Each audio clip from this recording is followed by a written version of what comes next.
Hello friends, welcome to Future Coaching. तो ये जो टॉपिक है और इन्वायरमेंट, ये क्लास 10th के लिए बहुत ही इंपॉर्टेंट है। और साथ में जो बीएड के स्टूडेंट हैं उनकी भी एक बुक है इन्वायरमेंट, तो उनके लिए भी बहुत ही इंपॉर्टेंट है। इसे मैं बहुत ही अच्छे से एक्सप्लेन करूँगा, तो आप लोग को वीडियो को एंड तक देखना है। शुरू करते हैं। देखिए, सबसे पहले हम लोग जानते हैं कि इन्वायरमेंट क्या है। इन्वायरमेंट फिजिकल और बायोलॉजिकल कंडीशंस हैं, ठीक है, जहाँ पे हम लोग रहते हैं, इन विच इट लिव्स। देखिए, किसी भी ऑर्गेनिजम्स के लिए फिजिकल और बायोलॉजिकल जो कंडीशन है जहाँ वो रहता है, वो क्या है, उसका इन्वायरमेंट। फिजिकल कंडीशंस में क्या आ जाएंगी, जैसे सॉइल हो गई, लाइट हो गई, टेम्परेचर हो गया। और बायोलॉजिकल कंडीशंस में क्या आ जाएंगे, जो लिविंग बींग्स होंगे, जैसे प्लांट्स, एनिमल्स, माइक्रो ऑर्गेनिजम्स, ठीक है। अब देखिए, इकोसिस्टम। इकोसिस्टम में और इन्वायरमेंट में लोग हमेशा कंफ्यूज रहते हैं। देखिए, इकोसिस्टम भी एक इन्वायरमेंट ही है, लेकिन ये इसका एक पार्ट है बस। इकोसिस्टम एक इन्वायरमेंट का पार्ट है, क्योंकि इन्वायरमेंट पूरा होता है और इकोसिस्टम है इसका एक पार्ट, यानी ये एक पर्टिकुलर एरिया का है, ठीक है। इकोसिस्टम एक फंक्शनल यूनिट है ऑफ ऑल लिविंग बींग्स, एक पर्टिकुलर एरिया के लिए, ठीक है, और नॉन लिविंग बींग्स। और इकोसिस्टम में क्या होता है कि लिविंग और नॉन लिविंग दोनों का आपस में रिलेशन क्या है, इंटरकनेक्शन जो है, इंटरेक्शन जो है, वो एक स्टेबल होना चाहिए, तब इकोसिस्टम बनता है। इन्वायरमेंट में ऐसा कुछ नहीं है, जरूरी नहीं कि वहाँ पर लिविंग भी हो, नॉन लिविंग भी हो, दोनों चीज़ें नहीं होनी चाहिए, ठीक है। इकोसिस्टम में लिविंग भी आता है, नॉन लिविंग भी आता है, और आपस में इनका इंटरेक्शन भी आता है, ठीक है। तो देखिए, अब जैसे इसमें इंटरेक्शन से मतलब आप कैसे समझ सकते हैं।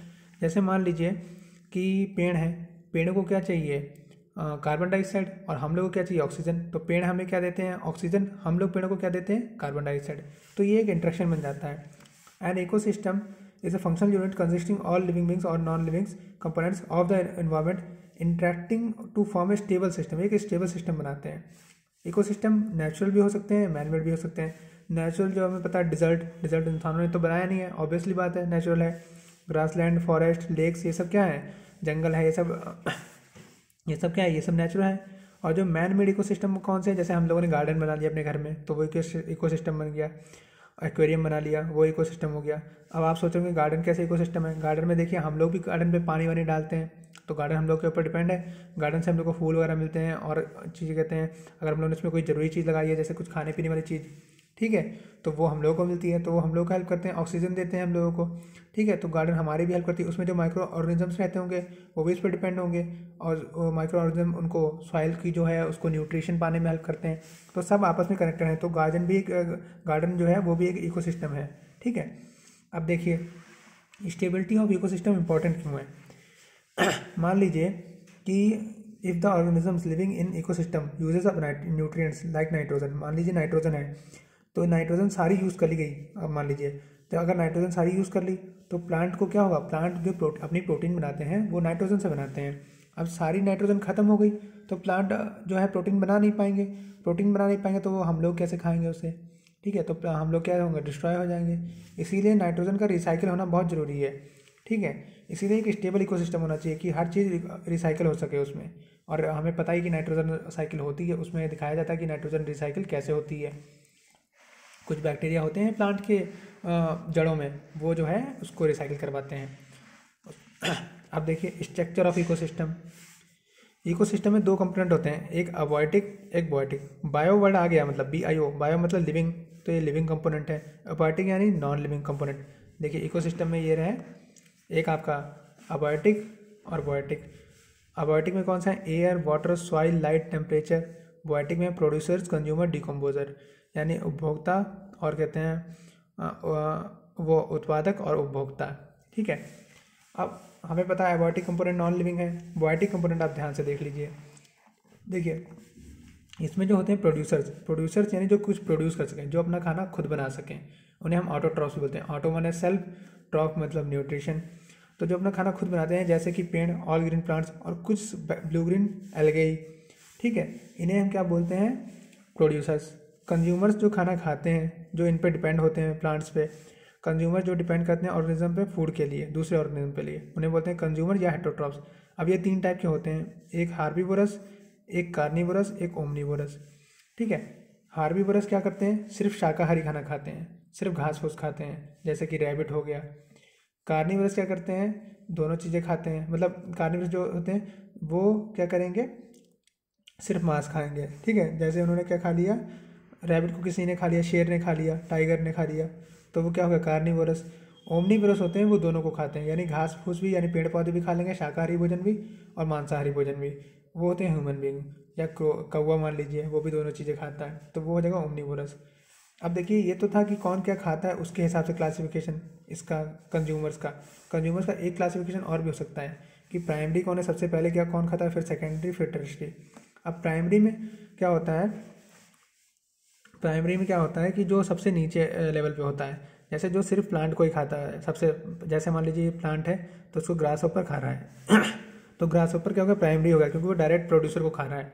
अब ग्रास ऊपर को कौन खा सकता है, फ्रॉग खा सकता है। ठीक है, तो ये सेकेंडरी लेवल पे हो गया, सेकेंडरी लेवल पे। अब फ्रॉग को कौन खा सकता है, स्नेक खा सकता है, स्नेक तो टर्शियरी लेवल पे हो गया। अब स्नेक को भी जो कोई खाएगा, जैसे ईगल मान लीजिए या हॉक मान लीजिए, तो वो आ जाएगा टॉप बिल्कुल टॉप कार्निवोरस। जो एक कार्निवोरस को भी खा जाए वो टॉप कार्निवोरस। तो ऐसे 4 लेवल बनते हैं कंज्यूमिंग के हिसाब से, कि कौन कितना खा रहा है, किसे खा रहा है, primary consumer, secondary consumer, tertiary और टॉप कार्निवोरस।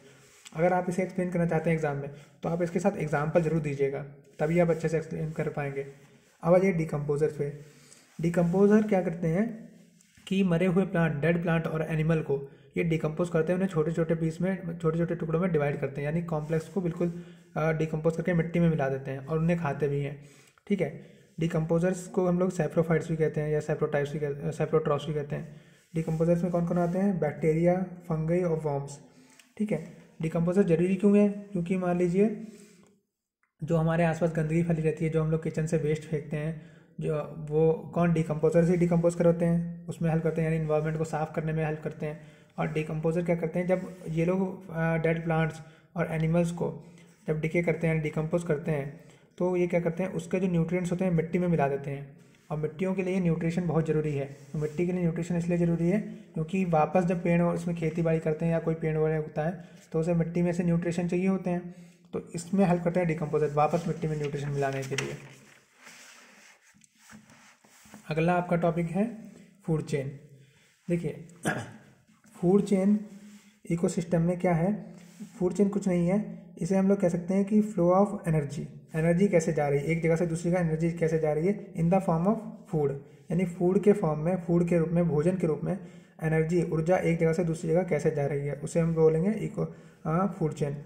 अब food chain in an ecosystem is series of organism in which each organism feeds on the other below it series. ठीक है, देखिए फ्लो ऑफ एनर्जी, ठीक है, इसे बोलते हैं फूड चेन।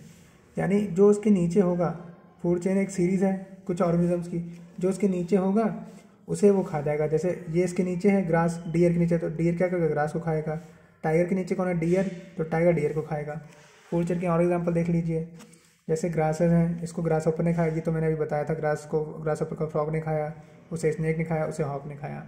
ठीक, ये देखिए प्रोड्यूसर्स, ये प्राइमरी कंज्यूमर आ जाएगा, ये सेकेंडरी, ये टर्शियरी, ये टॉप कंज्यूमर। ठीक है, तो ये क्लासिफिकेशन भी हो गया आपका। अगर आपको क्लासीफाई करना हो एग्जाम्पल में, एग्जाम में कि कैसे क्या करना है, तो आप ये वाला एग्जाम्पल लिख सकते हैं, प्राइमरी, सेकेंडरी, टर्शियरी और टॉप कार्निवरस के रूप में। ठीक है, अब देखिए एक्वेटिक है, ये देखिए एल्गे है, एल्गे को खा रहे हैं इंसेक्ट को खा रही है स्मॉल फिश को बिग फिश को ये टॉप कंज्यूमर है बर्ड। आपने बगुला तो देखा होगा खाते हुए ये सब चीज़ें। अब बताइए फूड वेब में क्या है कि कई सारी फूड चेन जब आपस में इंटरकनेक्टेड होती हैं तो उनको मिला के जो बनता है उसे हम बोलते हैं फूड वेब। जैसे ये प्लांट है, हर कोई प्लांट को ही खाता है, प्लांट को खाया ग्रास हॉपर ने, ग्रास हॉपर को खाया लिजार्ड ने, लिजार्ड को खाया हॉक ने, ये एक फूड चेन है अपने आप में।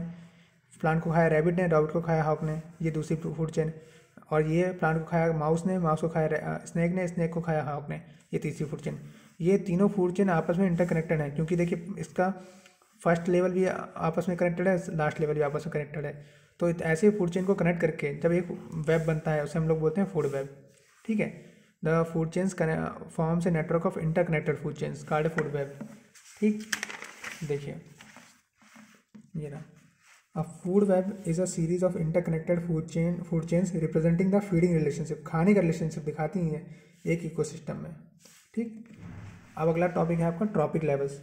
बिल्कुल जैसे प्राइमरी, सेकेंडरी, टर्शियरी, कार्निवरस दिखाए थे उसी की तरह ट्रॉपिक लेवल्स होते हैं।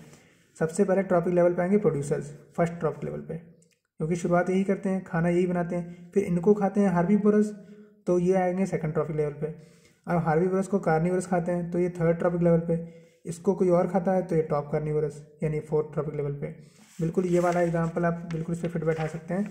मान लीजिए यहाँ पे है, कहते हैं प्रोड्यूसर्स में कौन आ जाएगा, ग्रास, ग्रास आ गया, ग्रास को मान लो खाया उसने, कहते हैं ग्रास ओपर ने, ग्रास ओपर को खाया मान लीजिए स्नेक ने, स्नेक को खाया इसने हॉक ने, बस आ गया। तो ये आपका आ गया, ये आपका आ गया ट्रॉपिक लेवल्स। ठीक है, तो अब देखिए इतना आपका टॉपिक हो गया है। अगले वीडियो में हम लोग पढ़ेंगे फ्लो ऑफ एनर्जी, और उसके बाद हम लोग पढ़ेंगे बायोलॉजिकल मैग्नीफिकेशन। ये सब आपके लिए बहुत इंपॉर्टेंट है। मेरे ख्याल से एक और लेक्चर या 2 और लेक्चर में ये आपका चैप्टर जो है फिनिश हो जाएगा। Thank you and have a nice day.